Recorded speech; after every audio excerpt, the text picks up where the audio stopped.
د لوی اختر نه یوه ورځ مخکې د عرفې د ورځې روژه که چا ونیوله نو رسول الله صلی الله علیه وسلم فرمایي د صحیح مسلم حدیث دی چې زما د الله نه امید دی چې د دغې بنده دپاره به الله جل شانه د تیر شوي کال او د راتلونکي کال ګناهونه به ورته معاف کړي او د جهنم نه به بري کړي، د جهنم د عذابونو نه به خلاص کړي.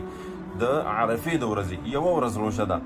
مونږ تاسو ټولو ته پکار دي چې دا روژه مونږ ونیسو او ګورئ کومه هسي امید کوي. سردار الانبیا امام الانبیا محمد رسول الله صلی الله علیه وسلم فرمایي چې زما امید دی.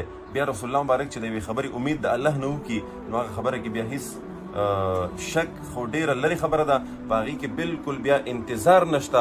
خامخا به الله جل شانه دغه خبره رښتیا کوي او الله جل شانه به د قبولیت درجې ته رسوي. نو موږ تاسو ټولو ته پکار دي چې د عرفې د ورځې یعنی د نهم د ذوالحجې د اختر نه یوه ورځ مخکې دغه روژه موږ تاسو ټول ونیسو. بیا د هر سړی ځان سره حساب ولګوي چې د چا اختر په کومه ورځ راځي، د هغې نه یوه ورځ مخکې دا د هغې د عرفې